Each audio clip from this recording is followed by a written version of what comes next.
situation has been carefully planned, and it is a plan that has been long in the making. This entire economic and political climate has been brought about by design. In the late 1970s, a plan was put forth by the CIA to train Islamic fighters in the Afghan war against Russia in a new form of radical Islamic thinking. The concept was to teach the Mujahideen that the Russians were not just attacking their country, they were attacking their faith. During that period, large numbers of fighters came to Afghanistan to help in the struggle, and large training camps were set up and run by the CIA to accommodate them. The man who was selected to lead the mercenaries by the CIA was one Osama bin Laden, who was given the code name Tim Osman, which was used on trips made to Washington to lobby for funds. The trip to Washington was made by bin Laden on at least 2 occasions.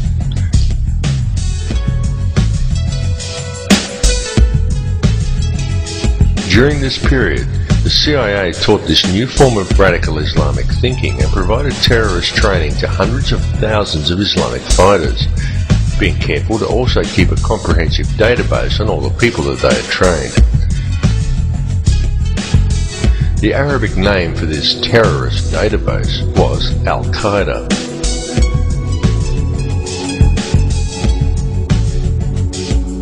Concerned over this new form of radical Islamism and the sheer volume of fighters the CIA was turning out, then Pakistani Prime Minister Benazir Bhutto wrote to the director of the CIA and cautioned him openly, saying in her letter, "You are creating Frankenstein." It's alive! It's alive! It's alive! But her warnings went unheeded. They were not heeded because a radical network of extremists was exactly what the CIA had wished to create, right from the very beginning. For without such a radical network of terrorists, the long-planned war on terror would never have been possible. In 2000, a neoconservative think tank called the Project for the New American Century released a document entitled Rebuilding America's Defenses. Outlined in that document was a plan for full-spectrum dominance of the globe. Air, land, sea, space, the internet, everything. In that document it said, and I quote, "The process of transformation, even if it brings about a revolutionary change, is likely to be a long one, absent some catastrophic and catalyzing event. Like a new Pearl Harbor." 1 year after George W. Bush gained office, in the most contested election in US history, and many prominent members of PNAC were given positions in his administration, America experienced its new Pearl Harbor, and the entire PNAC plan was put into effect. Coincidence? When the events of September the 11th, 2001 unfolded, the troops were already there waiting to go into Afghanistan, and the Patriot Act and Homeland Security legislation had already long been drawn up.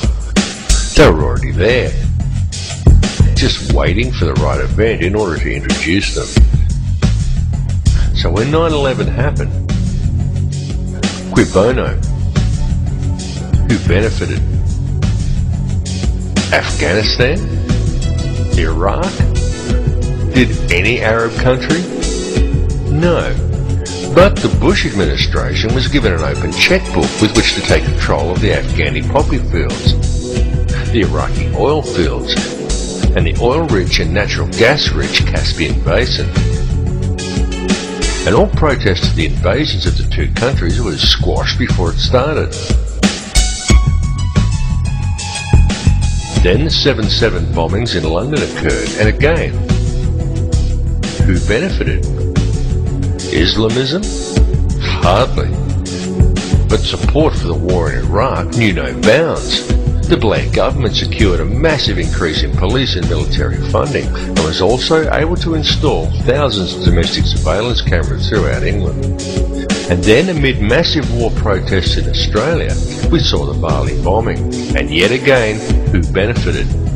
A Muslim cleric who suddenly found himself wanted by the CIA and the centre of world attention? No, but all anti-war protests in Australia suddenly dissipated.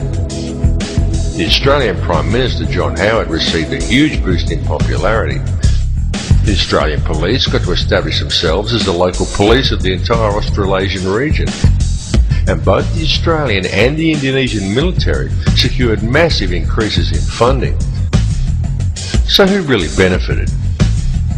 The real facts, and as can be seen clearly by examining the evidence in all three cases, is that each one of these so-called terrorist attacks was a false flag operation designed to remove more rights from the people of Western countries and to further consolidate the hold the international banking elite has over our world.